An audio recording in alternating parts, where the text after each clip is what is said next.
আমি একটু লম্বা শেপে তৈরি করব এটা। এখান থেকে কিন্তু আবার একটু কেটে নেব। কত সুন্দরভাবে কিন্তু আমি এই দুধ ভাজাগুলো করে নিয়েছি, এত সুন্দর হয়েছে। দেখুন একবার কতটা সুন্দর দেখাচ্ছে। মালতীর মিনি কিচেনে অনেক অনেক স্বাগতম। অন্যদিনের মতন আজও চলে এসেছি আপনাদের কাছে নতুন একটা রেসিপি নিয়ে। আজ কিন্তু বন্ধুরা আমি একটা দারুণ রেসিপি নিয়ে আপনাদের কাছে হাজির হয়েছি। আজ কিন্তু আমি বানাবো দুধ ভাজা। আপনারা তো অনেক কিছু রেসিপি তৈরি করে দেখিয়েছি আপনাদের, আজকে কিন্তু আপনাদের একটা নিত্য নতুন রেসিপি তৈরি করে দেখাবো। দুধ ভাজা তৈরি করে দেখাবো। এটা কিন্তু খেতে বন্ধুরা দারুণ লাগে, আর ভিতর থেকে কিন্তু একদম নরম সফট, আর ওপর থেকে হবে ক্রিস্পি। খেতে তো দারুণ লাগে। তাই আশা করি রেসিপিটা আপনাদের কাছে অনেক অনেক ভালো লাগবে। আর ভালো লাগলে প্লিজ একটা লাইক, কমেন্ট, শেয়ার ও সাবস্ক্রাইব করতে ভুলবেন না।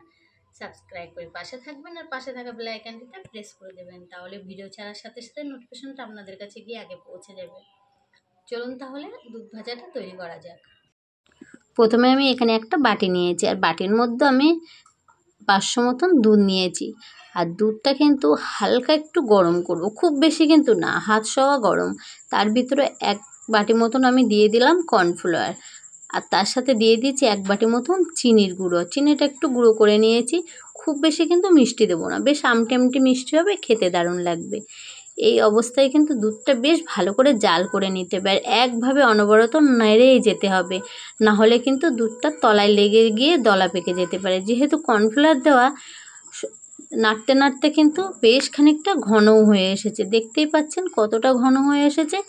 আরও কিন্তু 5 মিনিটের মতন আমি জাল করে নেব, তাহলে দুধটা কিন্তু বেশ ঘন হয়ে যাবে। দেখুন আমি কিন্তু একটু নাড়া বন্ধ করছি না, সমানে কিন্তু এটা নেড়ে যাচ্ছি। আর নাড়তে নাড়তে একটা পর্যায়ে কিন্তু চলে আসবে, এটা একদম থকথকে কিন্তু তৈরি হয়ে যাবে। দেখুন দেখতেই পাচ্ছেন একদম কিন্তু থকথকে মতন হয়ে গেছে। এটা একটা পাত্রে আমি ঢেলে নেব। একটা কেক টিন নিয়েছি, তার ভিতরে একটু সামান্য রিফাইন অয়েল লাগিয়ে দিলাম। একটা সাদা কাগজ নিয়েছি, আপনারা বাটার পেপারও নিতে পারেন। বেশ ভালো করে তেল দিয়ে এটা কিন্তু বসিয়ে দিলাম। পুরো ব্যাটারটা এই কেক টিনের মধ্যে আমি ঢেলে দেবো। ঢেলে দিয়ে একটু ট্যাপ করে নেব, আর এটা কিন্তু আমি 1 ঘন্টার জন্য ডিপ ফ্রিজে রেখে দেব। দেখুন বন্ধুরা, একটু টাইম নিয়ে কিন্তু আপনারা হাতে এটা করবেন। এটা কিন্তু আমি 1 ঘন্টা সেট হতে ফ্রিজে রেখে দিয়েছিলাম। 1 ঘন্টা পর ফিরে এলাম, আর এটা কিন্তু আমি একটু ডিমোল্ড করে নেব। আর দেখুন একদম কিন্তু জমে গেছে, দেখতেই পাচ্ছেন। আর এটা কিন্তু আমি একটু ডিমোল্ড করে নেব।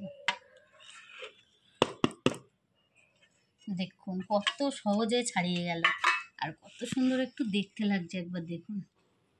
অসাধারণ কিন্তু হয়েছে, একদম কিন্তু পুরো পুডিং মতন কিন্তু জমে গেছে। ওর থেকে কিন্তু এই কাগজটা আমি তুলে নেব। দেখুন এটা সেট হয়ে গেছে। আর এবারে আপনারা যেরকম শেপে তৈরি করবেন করে নিতে পারেন। আমি একটু লম্বা শেপে তৈরি করব এটা।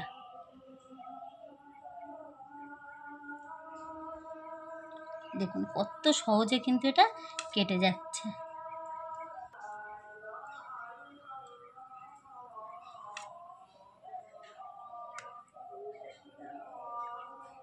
থেকে কিন্তু আবার একটু কেটে নেব। দেখুন কত সুন্দরভাবে কিন্তু এটা কেটে গেছে। দেখুন দারুণ হয়েছে কিন্তু, একদম প্রত্যেকটা কিন্তু দারুণ দেখাচ্ছে। দেখুন বন্ধুরা, সব কিন্তু বেশ ছোট ছোট করে আমি পিস করে নিয়েছি, আর আমি কিন্তু একটু লম্বা শেপ দিয়েছি। এগুলো কিন্তু আমি এবার একটু ভেজে নেব। এর জন্য কিন্তু প্রথমে আমি একটু ময়দার মধ্যে দিয়ে দেবো সামান্য পরিমাণে একটু লবণ, সামান্য একটু লবণ দেব, সামান্য অল্প অল্প জল দিয়ে একটা ব্যাটার তৈরি করে নেব।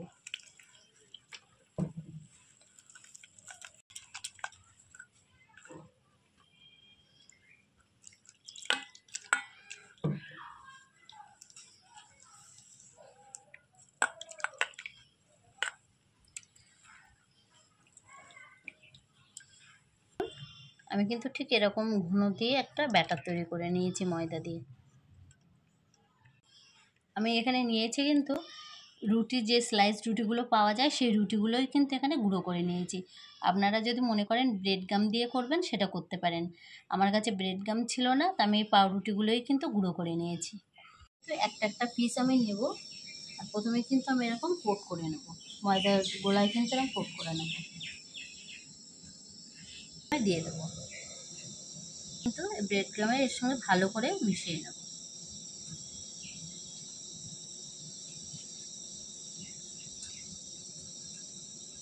পরপর কিন্তু এরকম দিয়ে আমি আগে একটু ময়দার সঙ্গে কোট করে নিলাম, নিয়ে ব্রেড গামে আগে মাখিয়ে নিই, কিছুটা মাখিয়ে নেব।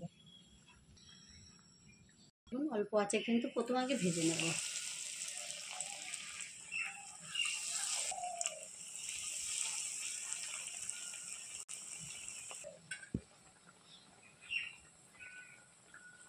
আর আঁচটা কিন্তু একদম লোতে রেখে কিন্তু এটা ভাজতে হবে, নাহলে কিন্তু এটা পুড়ে যাবে।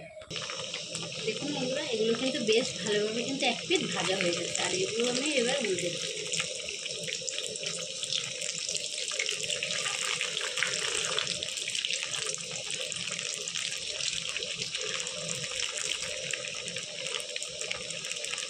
বন্ধুরা, এগুলো কিন্তু বেশ ভালোভাবে ভাজা হয়ে গেছে। এর থেকে কিন্তু বেশি আর ভাজা করবো না, এগুলো আমি নামিয়ে নেব।